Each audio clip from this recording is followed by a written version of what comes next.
Hello guys, എല്ലാവർക്കും നമസ്കാരം. സംഭവത്തിൽ ഈ വോട്ട് ചെയ്ത വോട്ടർമാർക്കെല്ലാം വെറുത്തുപോയി ഇവരുടെ ഈ കാട്ടിക്കൂട്ടൽ കണ്ടിട്ട്. കാരണം വി.ഡി. സതീശൻ മുഖ്യമന്ത്രിയാവും എന്ന് കരുതിയിട്ടാണ് എല്ലാവരും വോട്ട് ചെയ്തത്. അദ്ദേഹം നല്ലൊരു ഭരണം കാഴ്ചവെക്കുമെന്ന് കരുതിയിട്ടാണ് വോട്ട് ചെയ്തത്. അദ്ദേഹം ഒരു നിലപാട് പറയുന്ന ഒരു രാഷ്ട്രീയ നേതാവാണ്. മാത്രമല്ല, വോട്ട് ചെയ്തവരെ വരെ വെറുപ്പിച്ച് കളഞ്ഞു എന്നാണ് എനിക്ക് പറയാനുള്ളത്. തലമുറയിൽപ്പെട്ട ഒരുപാട് സുഹൃത്തുക്കൾ UDF-ന് വേണ്ടി വോട്ട് ചെയ്തിട്ടുണ്ട്. അവരൊക്കെ കരുതുന്നത് ഇതാണോ കോൺഗ്രസ്?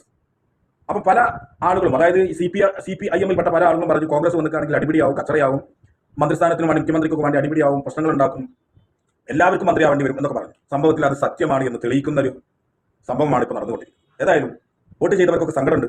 കാരണം നല്ലൊരു ഭരണം കാഴ്ചവെക്കാൻ വേണ്ടി ഇപ്പം തമിഴ്നാട്ടിൽ വിജയ് എന്തായി? വിജയ് അവന്റെ കുറച്ച് ആളുകളെ ഓരോ മണ്ഡലത്തിലും നിർത്തി, അവരൊക്കെ വിജയിച്ചു. അതിന്റെ ഭാഗമായിട്ട് എന്തായി? വിജയ് മുഖ്യമന്ത്രിയായി സത്യപ്രതിജ്ഞ വരെ ചെയ്തു. നമ്മുടെ കേരളത്തിൽ ഇത്രയും 100 സീറ്റുകൾ കിട്ടി വിജയിച്ച നമ്മുടെ കേരളത്തിൽ സത്യപ്രതിജ്ഞ പോയിട്ട് മുഖ്യമന്ത്രി ആരാണ് എന്ന് വരെ തീരുമാനിക്കാൻ കഴിയാത്ത സാഹചര്യത്തിലാണ്.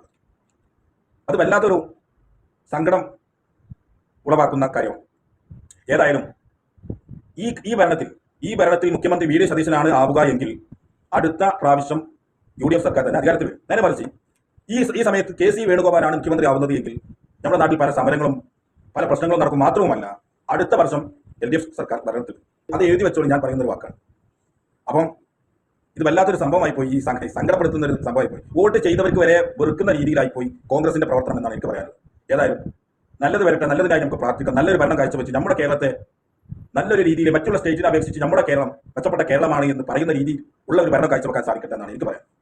വി.ഡി. സതീശൻ വന്നാൽ ഈ KC വേണുഗോപാലിനെ സപ്പോർട്ട് ചെയ്ത 50 MLA-മാർ അവർ വിചാരിച്ച കാര്യങ്ങൾ സർക്കാരിനെ പറ്റിച്ചുകൊണ്ട് പിടിച്ചെടുക്കാൻ അവർ പല ആഗ്രഹങ്ങളും ആഗ്രഹിച്ചിട്ടുണ്ടാവും. സർക്കാരിന്റെ പൈസ അവർ ആഗ്രഹിച്ചു, അഴിമതിയുടെ പൈസ സ്വരൂപിക്കാൻ അവർ ആഗ്രഹിച്ചിട്ടുണ്ടാവും. അത് വി.ഡി. സതീശൻ വന്നാൽ അത് നടക്കില്ല. വി.ഡി. സതീശൻ നിലപാടെടുത്ത് പറയുന്ന ഒരാളായതുകൊണ്ട് തന്നെ അത് നടക്കില്ല എന്ന് കരുതിയിട്ടാണ് KC വേണുഗോപാലിനെ 50 MLA-മാർ സപ്പോർട്ട് ചെയ്യുന്നതാണ് എനിക്ക് മനസ്സിലാക്കുന്നത്.